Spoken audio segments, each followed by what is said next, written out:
And so he gets up there and he's just like, hey, we're going to do a lump to lump in 3. Is it true? Because there's a rumor that I heard about you that you like smashing your guitars up on stage. I do like smashing guitars, man. I do, man. I do. There's something about it, man. You gotta, what sells guitars more than anything?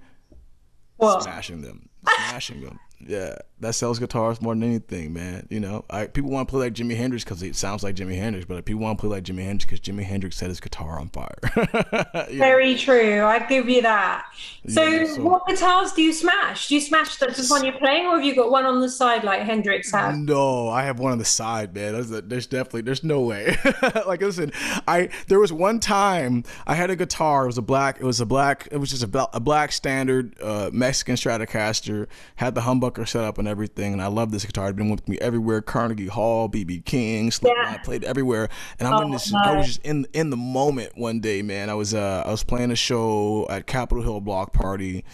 Back in had to be 2018, man, and I get up there and I'm just like in the moment, the crowd's pumped, everybody's pumped, and I turn, I grab the thing, and I smash it, and in my brain I was like, I'm not gonna miss that guitar. I was like, I definitely missed that guitar. So from that moment forward, I was like, always get the side guitar, because from up until that point I was always grabbing a side guitar. I had like a Squire or something with the painted neck or something like that I could play one last song, smash it, no big deal, right? It's like $100 guitar made by the cheapest materials. It's not gonna, no one's heart's really gonna be super broken by that. But yeah, I've decided not to smash the nice ones anymore.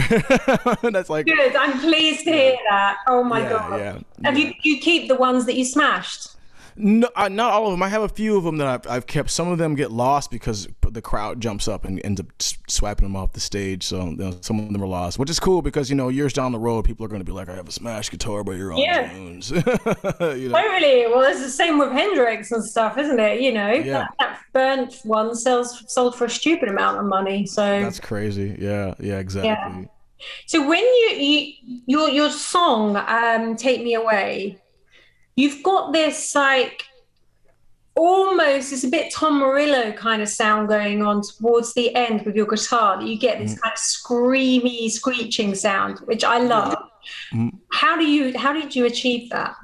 So I was playing a lot of it's for vibrato, which is interesting. My bass player called me recently and he was asking, I guess he had a friend ask him, how does Ayron get that sustain? And I was like, vibrato. And he was like, mind blowing vibrato. Who would have thought?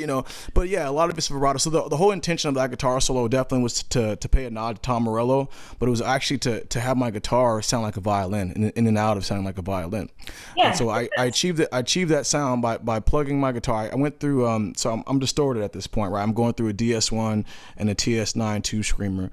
I'm boosting the signal with a boost pedal. It's called a Moab boost pedal. But I'm going through a PS6 harmonist set to the sound bin tone. And so I'm basically, and with that you have to like manually set the slide up and down into the tone. So that's kind of how I achieved that. And then a ton of vibrato with the hands, with the movement and all that. And that's how I achieved like that really chirpy, high pitched noise. Yes, cool. I loved it. I was like, how the hell is he doing that? Yeah. A lot of people think it's a what do you think? I got some people thought it was what's the name of the one that sounds like a violin, like a ebow, right? Yeah. I thought it was that. Yeah, some people thought it was an ebow, and some people think it's a whammy pedal. I've never even seen a whammy pedal. I don't know what that is. And so, but it's a PS6 harmonist, which is a really cool pedal. I love that pedal in the studio because you can do so much different stuff with it, especially if you do some unconventional things like plugging in a bass through that pedal and then trying to mix the sounds up. It's really, you can have some fun, yeah. Oh, a lot of fun, yeah. But that's funny though that you mentioned that was a nod to Tom Morello, because that's what when I heard it, I was like, oh, this is very Tom Morello. So that's good. Definitely, you achieved it. Well done. Thank you. Yeah, I think Tom even had a chance to play it on his show on XM at one point, so that was really cool. I think he's aware of the solo now too, so which is awesome. Oh, really? Yeah. Oh, that's cool. Okay, good. Yeah. And what have you got there on your lap?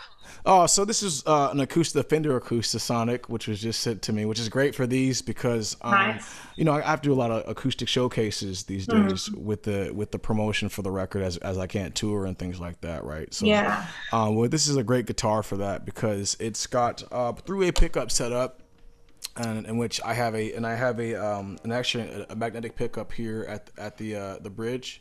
and everything else. I think there's one under the bridge even, and then you have the the acoustic tone here at the neck. So I can go from the acoustic tone. I can blend the two, right? Yeah.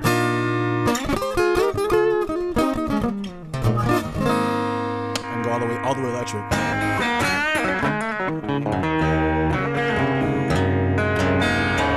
It's a really cool guitar, man. So I've been messing around with that.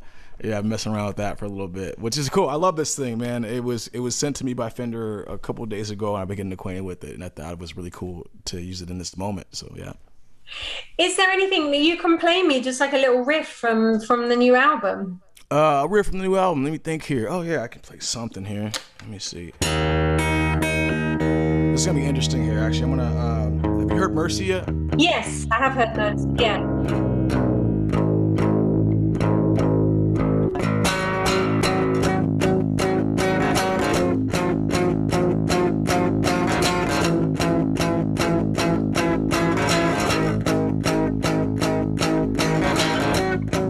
See my brothers falling, I hear heaven calling. The devil won't let me be. The flag is burning, but the world keeps turning. And when I die, I'll die free. Lord have mercy.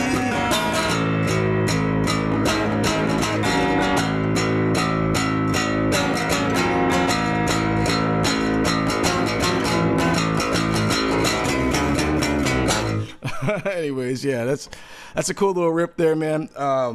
Obviously, it's a little out of tune. So with this, that tune's so interesting because when we wrote that song, Scott Stevens came up with that riff initially. Had come up with that riff, and he picked this guitar out of this case he hadn't picked up in months or something like that. Yeah. And it was just tuned this really funky tuning where the E string was dropped down to B flat on the low E string, and everything else was tuned up a half step after that out of standard, right? So you end up with this like. I was going to ask you, what is that? Because it's just a really unique sound, isn't it? Yes. It's just, yes.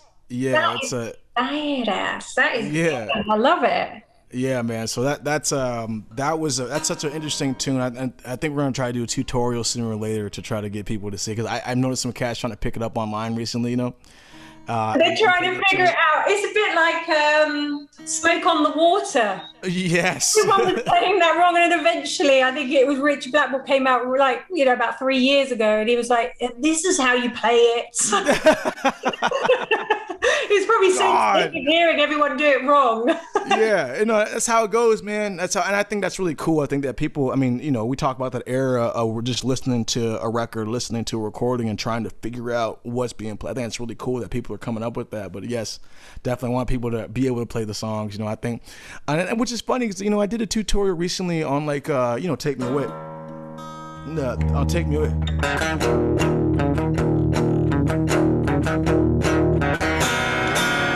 So I did a tutorial on that recently, which was interesting because people were having time with that even. And that's when I learned I was playing jazz chords, because I don't, as a self-taught guitar player, I don't think I'm going to play some jazz here. But I remember doing a tutorial for them, and people were just blown away. They were like, man, most artists don't do tutorials about their own music. And I was like, well, that's weird, isn't it? I think I should be the new guy to do that,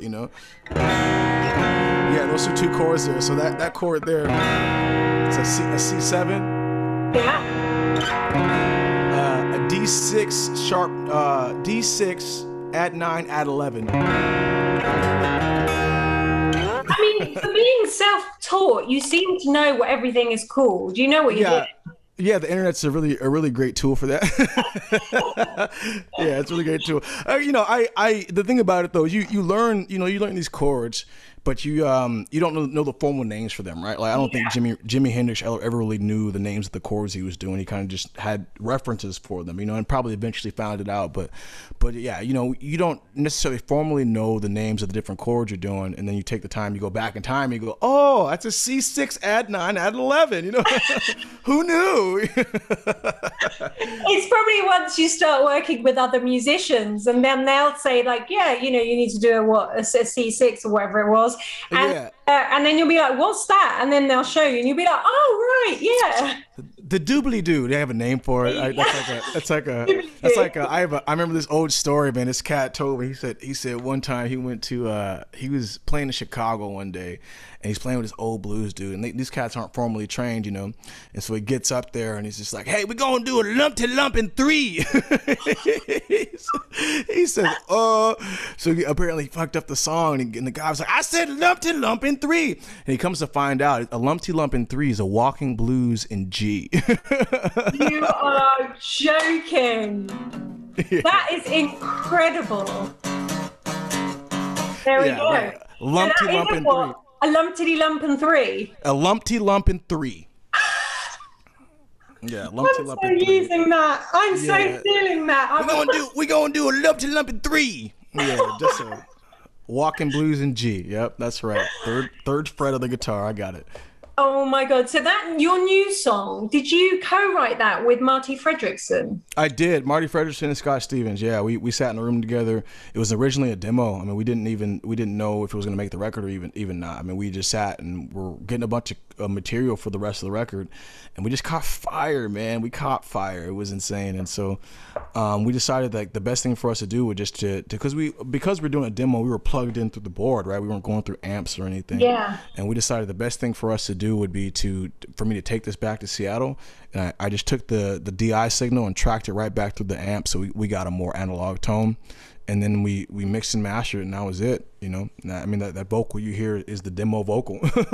Really? Yeah, it's the demo vocal on the track. Those are all demo guitars and all that. I mean, we added some guitars, I'm thinking probably like really subtly in the verse and like maybe a little bit of solo stuff, but like everything, I'd say 98% of that song is all demo. Yeah. Well, I guess it sounds great, so like, why mess with it, right? That was exactly our thinking. Like, there's like, I don't know if we're gonna top this. So how are we gonna get back in the studio and try to recreate this moment? We couldn't do it, so that's how it all came out. Yeah. So that one, I'm guessing you did in Nashville. Yeah, we did that in Nashville. We did at Marty's studio. Yep, Love Shack studio in Nashville. That's right. Yeah, I've been. Yeah, it's a nice studio. Yeah, I love it. It was really cool, man. It was a moment, honestly, a moment. And for me, going from the indie grind to all of a sudden being around Marty Fredriksson and all the people I've been working with has been an absolute, just, my brain is always blown. I try to play it cool because I'm supposed to be a rock star or something. So I'd be like, yeah, man, thanks, Marty. Good to see you, baby. Yeah, let's do this. Yeah. Yeah, honest. Inside, I'm like, You must have had loads of moments like that, though, right? I have. I've had tons throughout my history as an artist. One thing that's lesser talked about, I think, is being a self-made artist. That's kind of what I've been up until this point in my career. Yeah. Is that, I had my own project, I ran my own company. I was my own label. I was my own label. I was dropping my own stuff, releasing it, and touring off of it. And so I think that's a lesser known fact about a little bit of what I've been doing. It's kind of slowly becoming more and more known. But throughout all that, there have been these moments where I just had to pinch myself. I remember playing Carnegie Hall back in 2018, and just, that was a moment. I'm out here with let's see who was there. It was Patti Smith was there. It was Living Color was there. Joseph Arthur was there. Jay Mascis from Dinosaur Jr. was there. It was insane. And here I am, the indie kid from nowhere. Nobody knows who you are. You step on that stage and you're backstage, all these cool people. I'm like, hey, what's up, guys? Everybody, I can't stop smiling. I'm supposed to be cool. I'm like, guys, hey, what's going on? Oh my God, you're Patti Smith. I can't believe it. That's all you have to do. You just have to get on stage and show, and then they'll be like, okay, he's cool now. Yeah, that's kind of what happened. I mean, they were cool. I mean, honestly, all those people were cool before that, but like afterwards, they were like, okay, we get why you're here now. Like I was like, thanks, thank you so much. Oh my God. That's excellent. And like you've shared stages with Slipknot and stuff like that. And although you are heavy, I mean, up against Slipknot, it's like Jesus. Well, that's the thing about my sound too, though. It's like for years, trying to find your place. I mean, and this kind of goes back to a little bit of the, political strife you deal with here in America too, man. It's like as a Black American, you kind of always have to be a shapeshifter and malleable in different situations, and so that kind of translates into my music too. I mean, I've played blues shows where it was primarily blues sounding, and Yeah. I played heavy rock shows where it sounded like we were a punk band almost, So like my sound has kind of drifted in and out between these different genres, and I think a lot of the new record reflects that too. Okay. I mean, you mentioned being a black, a black man in music and stuff, and especially you've gone into the rock world. It's a white man's world. It's like, it drives me mad. I mean, as a woman, there's no women there. There's no, it's not multicultural. It's nothing. It's like, it's very white. It is absolutely, yeah. Like, how do you feel about that? How does it work for you in that sense? It's all it doesn't. I don't think of it as being a detriment or a hardship. I just think of it as almost a challenge and an opportunity, right? It's like, yeah, I have this opportunity now to bring people. I mean, there's a lot of Black rockers out there who probably just don't really get enough of the attention. I mean, I was thinking about someone today. Even Matt Cameron posted on his Instagram recently about a woman named Tina Bell, who was who a lot of people in Seattle. I mean, this is a big conversation happening in Seattle right this moment. Who a lot of people are actually crediting with inventing grunge music, but no one talks about it, right? So there's a lot of Black rockers out there with very, very similar situations. So this is an opportunity to open up that door. Like there are artists before me that have done that too. I mean, Gary Clark is one of those people for sure. You can't forget Lenny Kravitz. You can't forget Prince. I mean, there's a lot of cats out there. So I consider myself one of those people for my generation in the new era. As I'm a person that gets to open up the door and maybe hopefully create some kind of change or movement in the rock industry to see more diversity and inclusion. Good. I'm looking forward to that. Me too. Yeah, Me too. definitely. And you should have been playing Download Festival this year, but obviously we just announced that it's been cancelled. I'm so gutted. I would love to have seen you live on that stage. Well, it was gonna go either way, right? I mean, we're at this point right now with the virus where I think a lot of we can see the light. We can see that we're almost there. Yeah. I think in America we're talking. Take that. We missed it by this much. Yeah. It was this much, because I mean, what's gonna be funny is watch by June we're gonna be like kind of back to some semi-normal. We're gonna be like, why did we cancel? But it's gonna be all right. I think I've been talking to management and stuff. I think we have plans for the fall to get back into the UK and do some stuff. So I'm hoping to be in the UK pretty soon. I've never been. I've been out to I played ultimate frisbee, so I played in Finland and in Canada and all over the kind of parts of Europe, but never been to the UK, man. So I'm excited. Oh, such a shame. And had you heard of Download Festival before? Yeah, oh for sure. I've heard of Download before. I know it's a huge festival. I know it's massive. And I know that it garners the attention of the whole country and that whole region. So I was looking forward to it. But it's all right, man. I just got off an interview where I was talking about being in a meditative state during this time period and why it's so important for people to find that. Yeah. It's like that old Bruce Lee proverb. I'm gonna misquote it here, but he talks about water and how when you can be like water, you can expand, you can contract, you can be hard, you can be soft, and so in times like these, it's important to find, don't push against the grain. Don't try to find ways to get out of the situation you're in.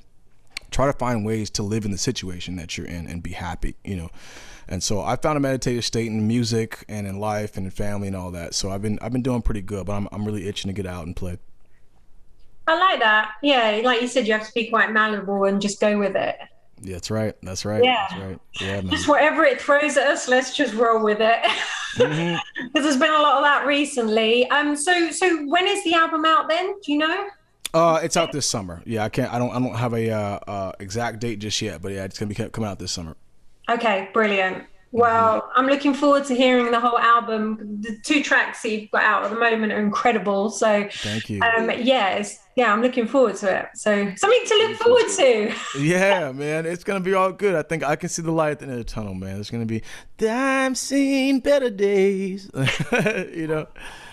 Oh, thank you so much for coming on the show. Absolutely. Maybe we'll see you at Download next year. Oh, absolutely. I hope so. I hope so. I pray for it. You know, I really do, Yeah. and hopefully I can make my way to the UK here sooner than later.